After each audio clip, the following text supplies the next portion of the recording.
Hello दोस्तों, नमस्कार। और आप सबके बीच ये हिंदी साहित्य के इतिहास में ये दूसरी क्लास है। और पहला क्लास हम लोगों ने देखा था बढ़ाता है हिंदी साहित्य के इतिहास। उसमें प्रमुख इतिहासकारों के अनुसार उन्होंने इतिहास के बारे में समझने की कोशिश किया। और आपने अगर पहला क्लास नहीं देखे हैं तो आप ज़रूर देखें। उससे इतिहास हिंदी साहित्य के इतिहास की परिभाषा को समझने में थोड़ा सा हेल्प होगा, मदद होगी।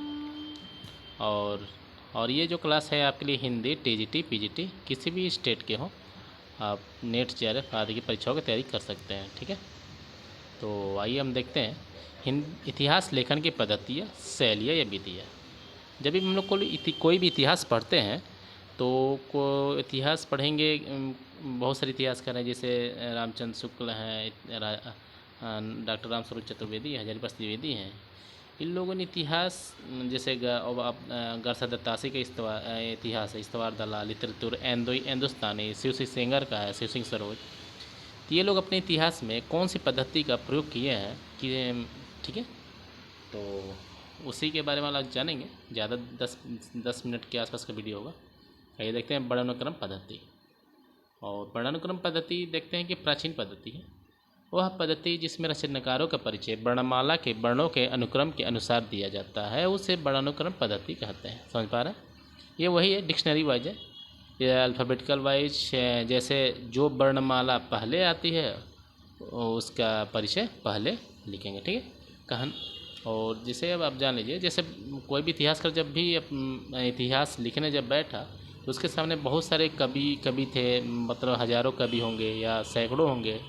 तो उनकी सोच रही होगी कि सबसे पहले किसका वर्णन करें, किसका। तो वो सोचा कि सबसे क्यों ना हम अल्फ़ाबेटिकल वाइज करें, जिसका नाम पहले आता है वर्ण में। जैसे मान लो आपका नाम, जैसे आप वीडियो देख रहे हैं, तो इसका आपका नाम आशीष है और मेरा नाम चंदन है, तो पहले आपका वर्ण होगा आशीष, क्योंकि अ के बाद ही जैसे मेरा चंदन है तो च आएगा। ठीक है, क्योंकि ये तो बहुत बात है। तो जैसे किसी का नाम ए से आता है, किसी का नाम बी से, तो पहले ए वाले का ही लिखेंगे उसी। तो वह पद्धति जिसमें रचनाकारों का परिचय वर्णमाला के बड़ों के अनुक्रम के अनुसार दिया जाता है, उसे वर्णानुक्रम पद्धति कहते हैं। और यह इतिहास लेखन की सबसे प्राचीन पद्धति है। ठीक है, और यह मनोवैज्ञानिक पद्धति नहीं है। सही बात है, इसमें वैज्ञानिक क्या है, कोई तर्क भी नहीं है भाई, जिसका नाम पहले आया उसको लिख दिया। और देखिए, इस पद्धति के सर्वप्रथम प्रयोग निम्नलिखित रचनाओं में किया गया था। ये परीक्षाओं में पूछ सकता है कि जो वर्णानुक्रम पद्धति का जो प्रयोग है सबसे पहले किस इतिहास ग्रंथ में प्रयोग हुआ है।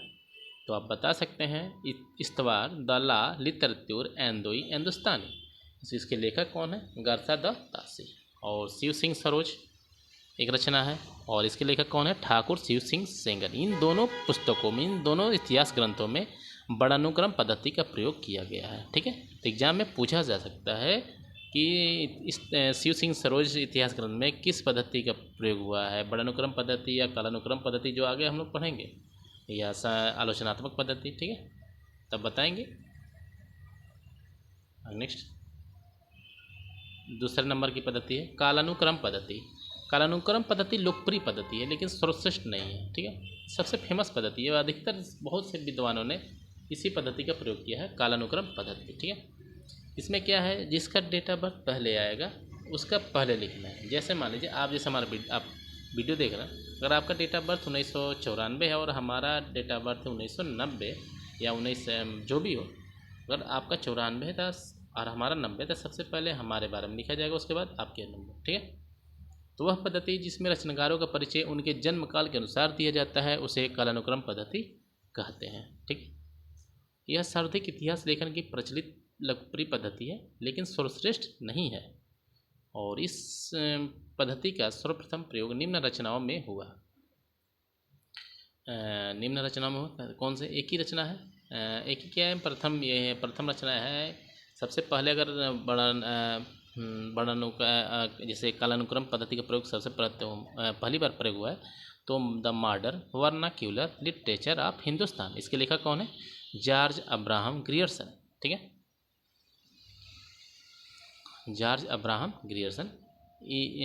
इसमें कालानुक्रम पद्धति का सर्वप्रथम प्रयोग हुआ है। ये एग्जाम में पूछा भी जा चुका है कि कालानुक्रम पद्धति का सर्वप्रथम प्रयोग किस इतिहास ग्रंथ में पाया गया है, तो आप बताएंगे the modern vernacular literature of Hindustani, इसके लेखक कौन है? George Abraham Grierson. ठीक है, और तीसरी आलोचनात्मक पद्धति है, आप पढ़ेंगे।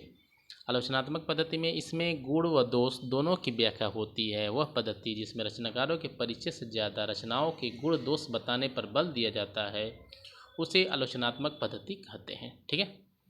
इस पद्धति का सर्वप्रथम प्रयोग निम्न रचना में हुआ है। डॉक्टर राम कुमार की वर्मा की जो एक इतिहास ग्रंथ है, इतिहास साहित्यिक इतिहास है, हिंदी साहित्य का आलोचनात्मक इतिहास। ठीक है, हिंदी साहित्य का आलोचनात्मक इतिहास। इसमें किस आलोचनात्मक पद्धति का प्रयोग हुआ है और जैसे इसका नाम से ही पता चल रहा है। ठीक है। और आलोचनात्मक पद्धति में क्या होता है, इसमें गुण व दोष दोनों की व्याख्या होती है। वह पद्धति जिसमें गुण व दोष दोनों की व्याख्या होती है और जिसमें रचनाकारों के परिचय से ज़्यादा रचनाओं के गुण दोष बताने पर बल दिया जाता है उसे आलोचनात्मक पद्धति कहते हैं। ठीक है। और सर्वप्रथम प्रयोग आप तो जानते हैं, हिंदी साहित्य का आलोचनात्मक इतिहास के लेखक कौन है, डॉक्टर राम कुमार वर्मा। ठीक है। आइए, आलोचना और ऐसे आप जान लीजिए आलोचना और समालोचना में अंतर क्या है। आलोचना इसमें निजी मान्यताओं के आधार पर गुण और दोष को बताना होता है। जिस निजी मान्यता, मेरी मान्यता क्या है कि मैं बताऊंगा तुम सही, जैसे भले तुम सही हो, मैं तुमको चाहूँ तो गलत बता सकता हूँ, ये कहने का मतलब है। आलोचना इसमें निजी मान्यताओं के आधार पर गुण दोष को बताना आलोचना है, जबकि समालोचना में ऐसा नहीं है। जबकि समालोचना में शास्त्रीय अर्थात नियम कायदे कानून के अनुसार गुण दोष को बताना समालोचना है। इसमें शास्त्र, इस काव्य शास्त्र के अनुसार दोहा छंद के नज़रिए से आलोचना करना होता है। ठीक है। और समालोचना होती है, जबकि आलोचना में निजी मान्यता होती है। इसमें निजी मान्यता को कम मानते हैं, कि समालोचना थोड़ा इससे बेटर होता है। ठीक है। आइए नेक्स्ट देखते हैं, वैज्ञानिक पद्धति। इतिहास लेखन की वह पद्धति जिसमें शास्त्रीय मान्यताओं, भाषा विज्ञान आदि के आधार पर रचनाओं का मूल्यांकन किया जाता है उसे वैज्ञानिक पद्धति कहते हैं। ठीक है। इतिहास लेखन की वह पद्धति जिसमें शास्त्रीय मान्यताओं, भाषा विज्ञान आदि के आधार पर रचनाओं का मूल्यांकन किया जाता है उसे वैज्ञानिक पद्धति कहते हैं। इस पद्धति का प्रयोग सर्वप्रथम निम्न रचना में हुआ। किस में हुआ है, डॉक्टर गणपति चंद्रगुप्त हैं, जो हिंदी साहित्य का वैज्ञानिक इतिहास है। इसमें सर्वप्रथम वैज्ञानिक पद्धति का प्रयोग हुआ है। समझ पा रहे हैं। और वैज्ञानिक पद्धति में देख रहे हैं थोड़ा, ये वैज्ञानिक पद्धति ये और थोड़ा ब्रॉड होता चला जाए और बहुत सारे आयामों को देख रहे हैं। इतिहास लेखन की वह पद्धति जिसमें शास्त्रीय मान्यताओं, भाषा विज्ञान, ठीक है, के आदि के आधार पर रचनाओं का मूल्यांकन किया जाता है उसे वैज्ञानिक पद्धति कहते हैं। और इसका सर्वप्रथम प्रयोग किस में हुआ है, हिंदी साहित्य का वैज्ञानिक इतिहास, और इसके लेखक कौन है, गणपति चंद्र गुप्त। आइए नेक्स्ट देखते हैं, पांचवी पद्धति है समाजशास्त्री पद्धति। इतिहास लेखन की वह पद्धति जिसमें रचनाकारों का मूल्यांकन उनके द्वारा समाज को प्रभावित करने के आधार पर किया जाता है उसे समाजशास्त्री पद्धति कहते हैं। सही बात है। कोई भी इतिहास है, जैसे इतिहास लेखन की वह पद्धति जिसमें रचनाकारों का मूल्यांकन उनके द्वारा समाज को प्रभावित करना। कोई भी इतिहास, कोई भी किताब लिखी जाती है, आपने किताब तो लिख दिया, लेकिन आपकी किताब ने समाज पर क्या योगदान किया, क्या प्रभाव डाला, इस पर डिपेंड करता है, उसके आधार पर लिखा।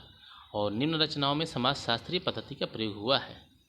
देखिए जैसे हजारी प्रसाद द्विवेदी, जो हजारी प्रसाद द्विवेदी के बारे में बता दो कि ये जो इनकी जो गांव है, ये हमारे गांव से मात्र कुछ ही कदम पर है। ये 5 मिनट के रास्ते से है, मतलब कि 1 किलोमीटर दूर, 1 किलोमीटर के आसपास हमारे गांव के जस्ट पड़ोसी गांव है। और ये हजारी प्रसाद द्विवेदी,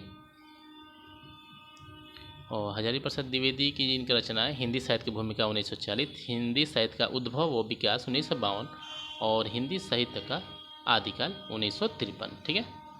हिंदी साहित्य का आदिकाल का कहीं कहीं 1952 भी आता है, कहीं 1953 आता है। अगर 52 और 53 ऑप्शन में हो, आप 53 को ही प्रमोट करें। अगर 53 नहीं है तब 52 लगा सकते हैं। ठीक है।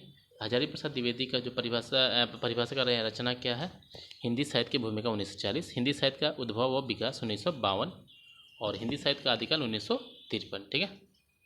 ये नेक्स्ट देखते हैं, इन तीनों में समाजशास्त्री पद्धति का प्रयोग हुआ है। नेक्स्ट विधेयवादी पद्धति देखेंगे। ये विधेयवादी पद्धति सबसे सर्वश्रेष्ठ पद्धति है, मनोवैज्ञानिक पद्धति है। ठीक है। इसी अगर आप देखेंगे रामचंद्र शुक्ल की जो इतिहास है, हिंदी साहित्य का इतिहास, उसमें विधेयवादी पद्धति का प्रयोग हुआ है। ये देखिए, यह इतिहास लेखन की नवीनतम व सर्वश्रेष्ठ पद्धति है।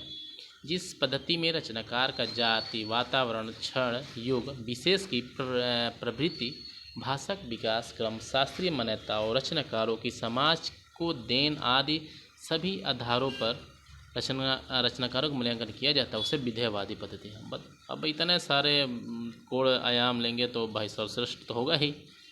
तो यह शुक्ल जी का देखिए, इन्होंने इतने सारे चीज़ों को ध्यान में रखते हुए अपना इतिहास ग्रंथ लिखा, इसीलिए तो रामचंद्र शुक्ल का इतिहास सबसे सर्वश्रेष्ठ माना गया है हिंदी साहित्य का। यह इतिहास लेखन की नवीनतम व सर्वश्रेष्ठ पद्धति है। ये नवीनतम भी है, लेटेस्ट है, जिस पद्धति में रचनाकार का जाति, ठीक है, वातावरण, क्षण, युग, विशेष की प्रवृत्ति, भाषा का विकास क्रम, शास्त्रीय मान्यता और रचनाकारों की समाज की देन आदि सभी आधारों पर रचनाकारों का मूल्यांकन किया जाता है, उसे विधेयवादी पद्धति कहते हैं।